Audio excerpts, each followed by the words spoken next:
नमस्कार, स्वागत है आपका फ्रंटलाइन 24 में। मैं हूं आपके साथ विशाखा। इस वक्त की हम खबरों के साथ करेंगे बुलेटिन की शुरुआत, लेकिन इससे पहले बात कोविड महामारी से बचाव की।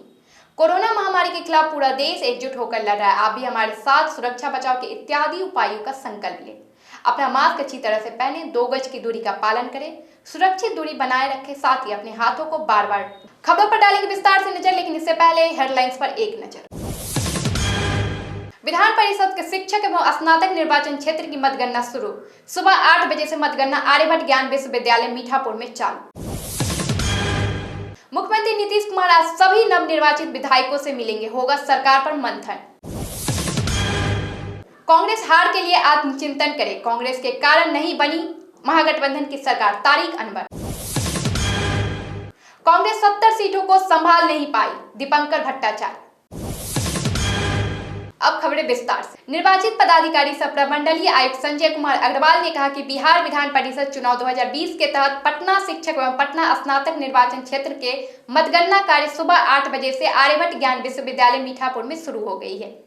मतगणना परिसर में प्रवेश हेतु अधिकृत व्यक्तियों को पास निर्गत किया गया है तथा पास वाले व्यक्ति को ही परिसर में प्रवेश की अनुमति दी गई। इसके अतिरिक्त अधिकृत व्यक्तियों के वाहन में प्रवेश हेतु पास निर्गत किए गए हैं। मोबाइल फोन, इलेक्ट्रॉनिक डिवाइस, माचिस, तंबाकू, अवांछित सामग्री के प्रवेश पर भी रोक लगाया गया है। प्रवेश द्वार पर ही कड़ाई से जांच की जा रही है। आयुक्त ने बताया कि मतगणना कार्य के शांतिपूर्वक संपादन तथा विधि व्यवस्था संधारण हेतु पर्याप्त संख्या में दंडाधिकारी, पुलिस पदाधिकारी एवं पुलिस बल की तैनाती की गई है। मतगणना केंद्र पर त्रिस्तरीय कड़ी सुरक्षा व्यवस्था की गई है। मतगणना कार्य में सुचारू संचालन की निगरानी हेतु जगह जगह पर सीसीटीवी कैमरा तथा वीडियोग्राफी की व्यवस्था की गई है तथा नियंत्रण कक्ष स्थापित किए गए हैं। मतगणना कार्य के निर्बाध संचालन हेतु मतगणना दिवस को परिसर के आसपास धारा 144 के तहत निषेधाज्ञा लागू की गई है। निर्वाचित पदाधिकारी ने मतगणना केंद्र पर सभी व्यक्तियों को कोविड प्रोटोकॉल का पालन करने को सख्त निर्देश दिया है। इसके तहत प्रवेश द्वार पर ही थर्मल स्कैनिंग, हैंड सैनिटाइजर की व्यवस्था की गई तथा परिसर के भीतर समय समय पर सैनिटाइजेशन करते रहने की व्यवस्था सुनिश्चित कराई गई है। उन्होंने कोविड मानक के तहत प्रत्येक व्यक्ति को सामाजिक दूरी का पालन करने का निर्देश दिया है। बिहार विधानसभा चुनाव 2020 में एनडीए ने 125 सीटें लाकर जीत हासिल की है। ऐसे में अब नए सरकार के गठन की तैयारी शुरू हो गई है। इसी क्रम में गुरुवार को सीएम नीतीश कुमार सभी नवनिर्वाचित विधायकों से मुलाकात करेंगे। पार्टी आला कमान की ओर से सभी नवनिर्वाचित विधायकों को पटना आने को कहा गया है। मिली जानकारी के अनुसार पटना स्थित जेडीयू प्रदेश कार्यालय में दोपहर 3:30 में नीतीश कुमार सभी विधायकों से जीत के बाद पहली बार मुलाकात करेंगे। इसी दौरान जेडीयू के कई सीनियर नेता भी मौजूद रहेंगे। जेडीयू के अलावा आज आरजेडी और हम पार्टी ने भी बैठक बुलाई है। आज निर्वाचन विभाग सभी नवनिर्वाचित विधायकों की सूची राज्यपाल फागू चौहान को सौंपी जाएगी। 17वें विधानसभा चुनाव के नवनिर्वाचित विधायकों की सूची निर्वाचन विभाग ने तैयार कर ली है। बिहार के मुख्य निर्वाचन अधिकारी एचआर श्रीनिवास गुरुवार को राज्यपाल फागू चौहान को यह सूची सौंप देंगे। इसके बाद राज्यपाल बहुमत के आधार पर दलों को सरकार बनाने का न्योता देंगे। बिहार विधानसभा चुनाव में कांग्रेस के 19 सीटों पर ही सिमट जाने के बाद पार्टी महासचिव तारिक अनवर ने गुरुवार को कहा कि इस सच्चाई को स्वीकार कर लेना चाहिए कि कांग्रेस के कमजोर प्रदर्शन के कारण ही महागठबंधन की सरकार नहीं बनी। ऐसे में कांग्रेस पार्टी को आत्मचिंतन करना चाहिए कि उससे चूक आखिर कहां हुई।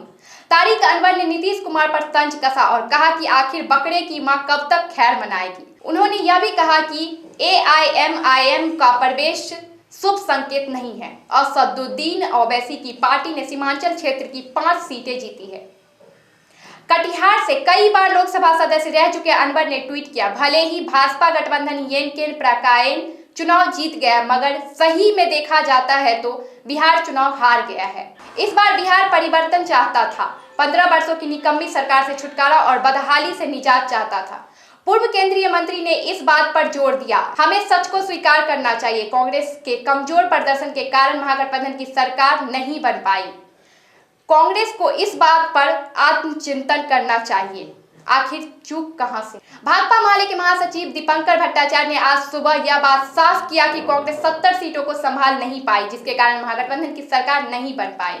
उन्होंने कहा कि राजद सबसे बड़ी पार्टी के रूप में इस विधानसभा चुनाव में उभर कर आई है, मगर फिर भी सरकार नहीं बन पाई। उन्होंने कहा कि अगर कम सीटों पर कांग्रेस लड़ती तो निश्चित रूप से अच्छा परिणाम आता और जो बाकी सीटें अगर लेफ्ट को और महागठबंधन को दी जाती तो निश्चित रूप से महागठबंधन की ही सरकार बनती। उन्होंने कहा कि कांग्रेस को इसके लिए मंथन करना चाहिए और भविष्य की रणनीति पर जरूर विचार करना चाहिए। इस चुनाव में वाम दलों ने भी काफी अच्छा प्रदर्शन किया है और उस प्रदर्शन से पार्टी काफी संतुष्ट है। चुनाव में जीत के बाद भी गठबंधन की सरकार बनना मुश्किल हो गया, जो दुर्भाग्यपूर्ण है। उल्लेखनीय है कि भाकपा माले ने 12 सीटें, भाकपा ने 2 सीटें और माकपा ने 2 सीटें जीती, जो बढ़िया प्रदर्शन माना जाएगा। देश और दुनिया की तमाम खबरों के लिए देखते रहिए फ्रंटलाइन 24। नमस्कार।